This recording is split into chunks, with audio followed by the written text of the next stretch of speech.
എല്ലാ പ്രേക്ഷകർക്കും ഞങ്ങൾ നന്ദി രേഖപ്പെടുത്തുകയാണ്. ആലപ്പുഴ ജില്ലയിൽ 11 സബ് ജില്ലകൾ ഉണ്ടെന്നാണ് അറിയുന്നത്.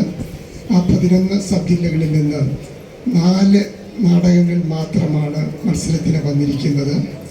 ഇത് ജൂറിമാർ എന്ന നിലയിൽ നാടകത്തെ അങ്ങേയറ്റം സ്നേഹിക്കുകയും പ്രണയിക്കുകയും ചെയ്യുന്ന ഞങ്ങളെ സംബന്ധിച്ചിടത്തോളം വളരെയധികം വേദനാജനകമാണ്. ഒരു ശക്തമായ മത്സരം വരുമ്പോഴാണ് വിധികർത്താക്കളായ ഞങ്ങൾക്ക് സന്തോഷവും അഭിമാനവും തോന്നുന്നത്. അങ്ങനെ ഒരു ശക്തമായ കട്ടയ്ക്ക് കട്ട നെക്ക് ടു നെക്ക് തരത്തിൽ ഒരു മത്സരം വന്നില്ലെങ്കിൽ കൂടിയും നാടക മത്സരത്തിൻ്റെ സ്വഭാവത്തിലേക്ക് വരുവാൻ ചില നാടകങ്ങൾക്കെങ്കിലും സാധിച്ചിട്ടുണ്ട് എന്നുള്ള കാര്യത്തിൽ തർക്കമില്ല. അതുകൊണ്ട് നാടക മത്സരത്തിൽ പങ്കെടുത്തവരെയും അതിനെ പരിശീലിപ്പിച്ചവരെയും ഞങ്ങൾ അഭിനന്ദിക്കുന്നു. നാടക മത്സരം എന്ന് പറയുന്നത് നാടകം കളിക്കാം എന്ന് പറയരുത്, നാടകം അവതരിപ്പിക്കാം എന്ന് പറഞ്ഞു വേണം നാടകം അവതരിപ്പിച്ച് തുടങ്ങേണ്ടത്. നാടകം അതൊരു കളിയല്ല, അതൊരു കാര്യമാണ്, ഗൗരവമുള്ള ഒരു കാര്യമാണ്. പ്രേക്ഷകരിലേക്ക് നേർക്ക് നേരെ നിന്ന കഥാപാത്രങ്ങളായി പരകായ പ്രവേശം പ്രാപിച്ചുകൊണ്ട് നാം വേദിയിലെ കഥാപാത്രത്തെ സദസ്സിലിരുന്ന് തൊടുവാൻ കഴിയുന്ന വിധത്തിൽ നാടകം ശക്തിപ്പെടുമ്പോഴാണ് നാടകാവതരണം കൂടുതൽ മഹത്തരമാകുന്നത് എന്നാണ് ഞങ്ങൾ മനസ്സിലാക്കുന്നത്.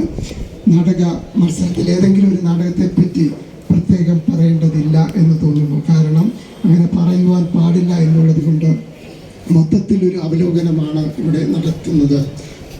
നാടകം അവതരിപ്പിക്കുമ്പോൾ ശ്രദ്ധിക്കേണ്ട പ്രധാനപ്പെട്ട കാര്യങ്ങളിൽ 1-2 കാര്യങ്ങൾ പറയാം.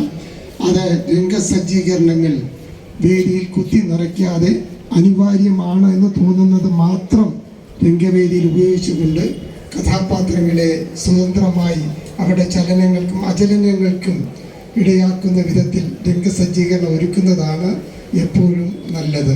അങ്ങനെ വരുമ്പോൾ കഥാപാത്രങ്ങൾക്ക് യഥേഷ്ടം മൂവ് ചെയ്യുവാനും സംഭാഷണങ്ങൾ ഉരുവിടുവാനും സാധിക്കും. അങ്ങനെ ഒരു രംഗാവതരണം ഉണ്ടാകുവാൻ എല്ലാവരും ശ്രദ്ധിക്കേണ്ടതുണ്ട്.